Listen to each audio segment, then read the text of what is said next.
જય શ્રી કૃષ્ણ, જય દ્વારકાધીશ મિત્રો. આજે આપણે અધ્યાય 18નો 46મો શ્લોક સમજીશું. યતઃ પ્રવૃત્તિર્ભૂતાનાં યેન સર્વમિદં તતં સ્વકર્મણા તમભ્યચર્ય સિદ્ધિમ વિદંતિ માનવઃ.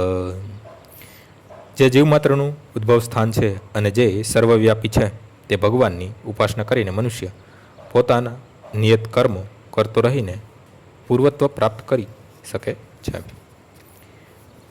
15મા અધ્યાયમાં જણાવ્યું છે તેમ સર્વજીવો પરમેશ્વરના ભિન્ન અંશો છે.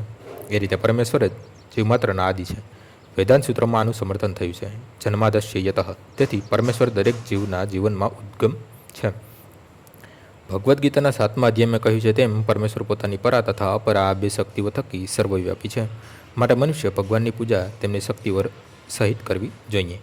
સામાન્ય રીતે વૈષ્ણવ પરમેશ્વરની પૂજા તેમની અંતરંગ શક્તિ સહિત કરે છે. તેમની બહિરંગ શક્તિ એ તેમની અંતરંગ શક્તિનું વિકૃત પ્રતિબિંબ છે. બહિરંગ શક્તિ એ પૃષ્ઠભૂમિ છે, પરંતુ પરમેશ્વર તેમના પૂર્વ અંશનો વિસ્તાર કરીને પરમાત્માના રૂપે સર્વત્ર સ્થિત છે. તેઓ સર્વત્ર સર્વદેવના, મનુષ્યના તથા પ્રાણીઓના પરમાત્મા છે. માટે મનુષ્ય જાણી લેવું જોઈએ કે પરમેશ્વરનો ભિન્ન અંશ હોવાને કારણે તેમનું કર્તવ્ય છે કે પરમેશ્વરની સેવા કરે.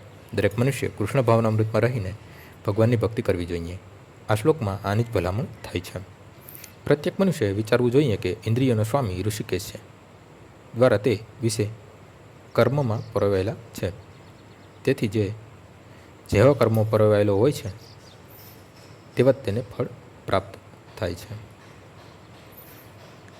જો તે આ રીતે કૃષ્ણ ભાવના પરાયણ થઈને સતત વિચાર કરે તો ભગવદ્ કૃપાથી તે પૂર્ણ જ્ઞાન પ્રાપ્ત કરે છે. આ જ જીવનની સ્થિતિ છે. ભગવાને ભગવદ્ ગીતામાં કહ્યું છે, તેષામહં સમૃદ્ધ હતા. પરમેશ્વર પોતે જ આવા ભગતોનો ઉદ્ધાર કરે છે. આ જ જીવનની સર્વોચ્ચ સિદ્ધિ છે. કોઈ મનુષ્ય ભલે ગમે તે વ્યવસાયમાં પરવાયેલો હોય, પણ જો તે પરમેશ્વરની સેવા કરે તો તેને સર્વોચ્ચ સિદ્ધિ પ્રાપ્ત થાય છે. આજનો શ્લોક અહીં પૂર્ણ થાય છે. આવતીકાલે ફરીથી સવારે 6 વાગ્યે મળીશું. જય શ્રી કૃષ્ણ.